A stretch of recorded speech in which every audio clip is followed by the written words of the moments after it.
Hey everyone, welcome to Real Mob Stories with James Proctor. And today I just have a couple of things I want to share with you. And as you see with the title, I'm going to respond to Jeff Nadu and wanted to discuss some things going on in this genre. So before we get started, I just ask that you hit the like button. And if you haven't subscribed yet to Real Mob Stories with James Proctor, please consider doing so. It would be much appreciated. I also noticed that Anthony Ruggiano put up a video yesterday and he was discussing his brother's funeral. And so I want to reiterate my thoughts and prayers are with Anthony and his family. I know it's a tough time. I wish him the best. And I'm glad to see they came back on. And so regarding Jeff Nadu, I totally agree with Jeff when it comes to the problem with too many frauds here on YouTube in this mob genre. Just recently, I called out this Castellano kid. He claimed to be a nephew of Paul Castellano. And, the reality was that Jeff and I were the first ones to, call out this guy. And so, we agree with that. And, I'll acknowledge this. Jeff Nadu's got a big platform. He's always been a gentleman to me, at least before. But when I've been accused of putting on a fraud, I have to respond. I don't have any ill will towards Jeff. And, I think he puts usually some good content out there. I know that people will criticize him for some of the people he puts on his channel. But like I said, when I interviewed Wade Williamson, people have the right to put on whoever they choose. And then you as viewers have the right to decide, are you going to watch it or not? So, say thank you. I've gotten a lot of support from the user community, way over, 200 and something comments on the post that I put up earlier this week. Also, 200 likes. And so, I just want to say thank you. Also, there's other people like my former partner, Lee Cole. He's been supportive of me. And then, I know that Jeff Canarsie and Angel Gotti is also spoken about it and have supported me. So I just want to say thank you to everyone on that. So the problem that I have is that we've got people making statements that aren't true. And what I want to do here is just enlighten those that shoot from the hip without having all the facts. Some content creators feel like they're the gatekeepers of this genre, but my opinion is that everybody who's involved in this genre has that responsibility. It's not one person. And so Nick Romano, I brought him in to do an interview. But before I did, I actually checked him out thoroughly. Had another guy that works with me that checked him out as well. So there was a lot of work behind the scenes to make sure that Nick was who he said he was. And, for me, there were two things that I wanted to make sure of. One, is this guy telling the truth or is he making up stories? And then, second, I just want to make sure the guy wasn't an informant. Those were the two things that I wanted to make sure of before I brought him on. Just so you guys know, I've got photos, emails, text messages. I've got a lot of evidence from people I've personally reached out to on Nick. Because, for me, I don't believe anything that people say on here without evidence. There's too many people that come on here saying that, they're connected or, they have these stories that aren't true. And so the last thing I want to do is bring on someone, that's not who they say they are. And so I just want you to know that I spent, over a week and a half, doing the due diligence, and it just wasn't me. There was other people involved to, check out this guy's story. And so who is Nick Romano? And, he was just a kid who grew up on Staten Island. He got into some trouble as a young teenager. His godfather was a guy named Johnny Bananas Ganoni, who, was an associate with the Colombo family. This guy, Johnny Bananas, was close to Wild Bill Catolo, and they ran the local 400 union.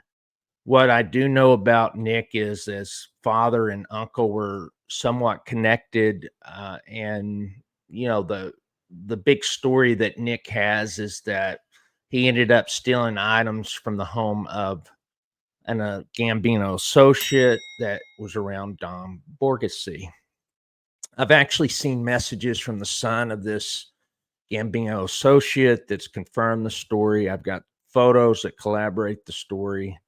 What happened. This was back in, I think, 92 or so. And so, there were sit downs over this, and it involved mostly Gambinos and Colombos.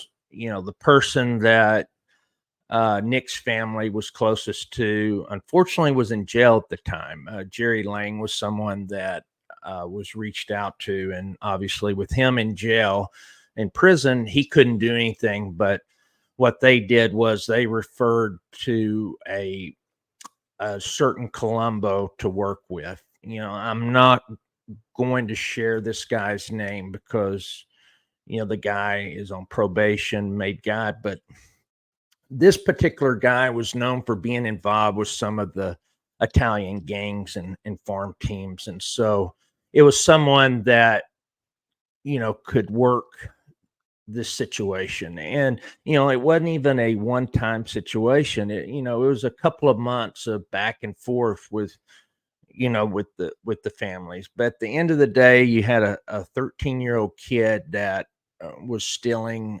stuff with other kids at this associate's house, and that's really all the story is about. And so, Nick has shared part of that story. He's going to share it on his channel.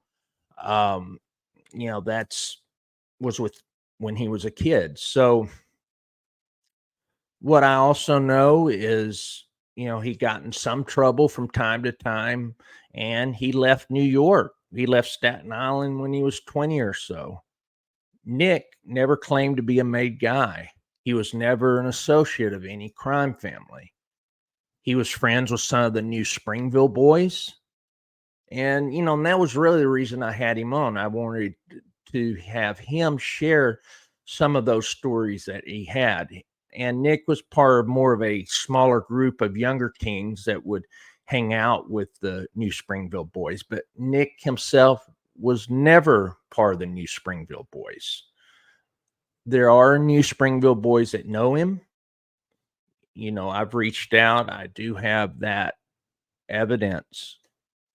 And the guys I know with the new Springville boys are older than him. They've got families. Most of them don't really want to come out on YouTube. I understand that, but I think a couple of them will.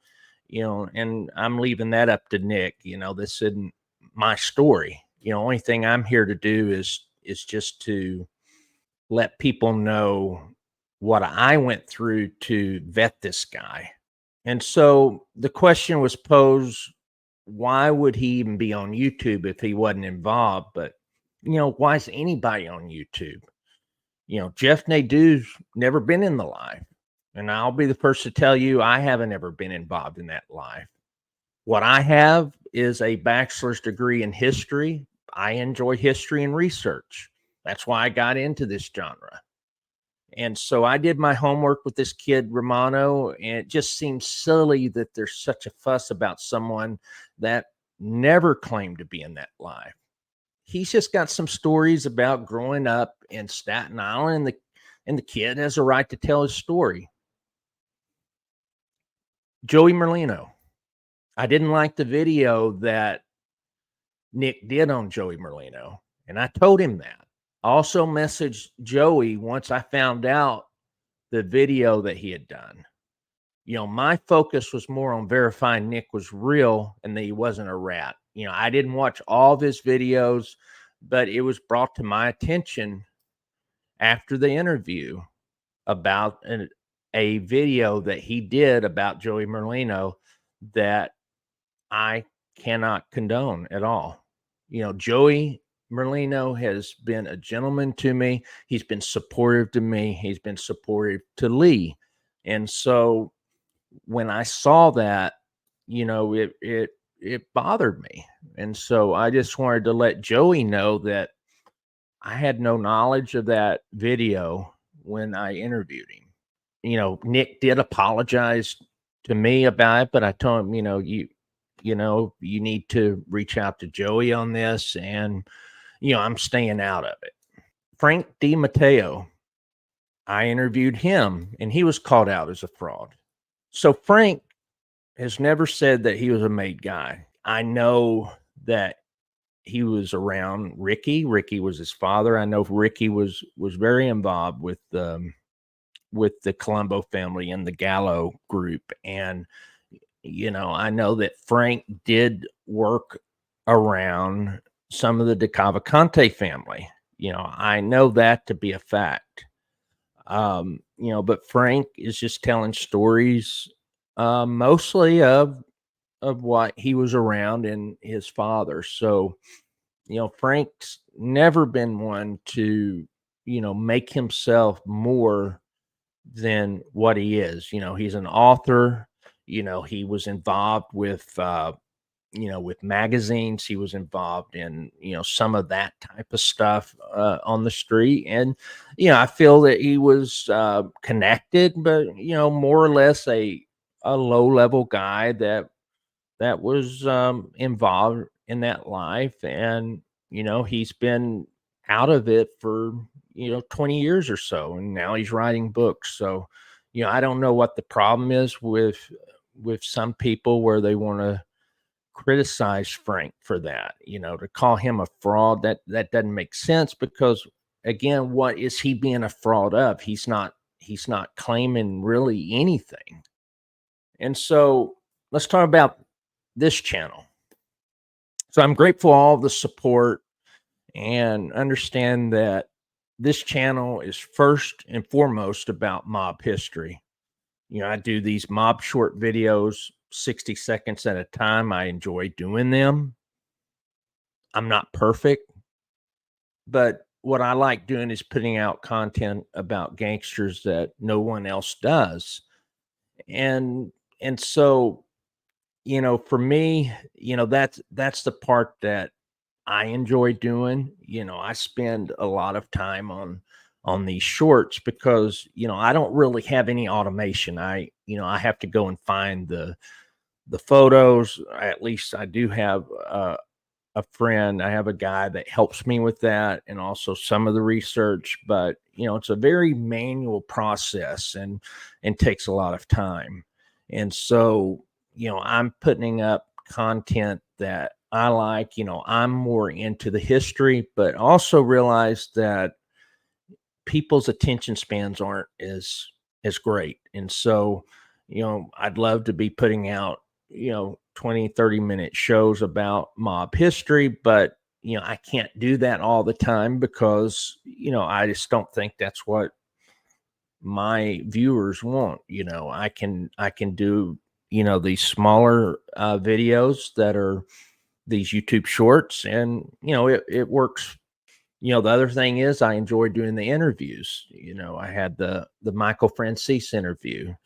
I interviewed several people, and I enjoy doing the interviews. And I want to do more and more of the interviews. And my plan also is to do some of these mini documentaries.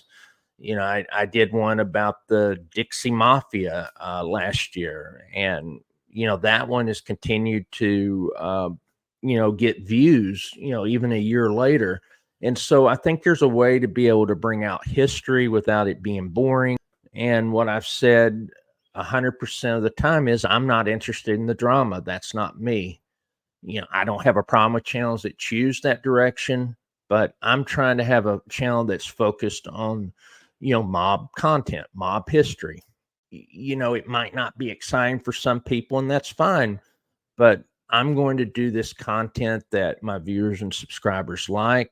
I'm just doing my thing. And, I wish everybody else the best of luck. So again, just know I don't have a problem with anybody. I think important to verify who you put on. I agree 100% with Jeff Nadu on that. But I did my homework on this and just wanted you all to know that. So I hope that this clarified some things. Please put your comments down. I will answer any questions or comments that you have. I appreciate, all the support. We're getting a lot of views, a lot of new subscribers, and, it means a lot to me. So, I'm just going to continue to move forward. Hopefully I don't have to address this anymore, but, I just wanted to let everyone know, that when I bring someone on, that there's a vetting process. And, it's possible for someone to slip through that, that I vetted, that, was able to trick. But, I'm not a naive person. I'm pretty skeptical. I'm brought up to be skeptical with my education and what I do. I'm not saying that, I'm the, have the most street smarts out there, but, I do also have a good bullshit meter. I'm able to see when people are lying and when, they're just trying to, tell a story. So that's all I wanted to say. Again, I appreciate everything, and please like and subscribe to the channel. And until next time, God bless you always.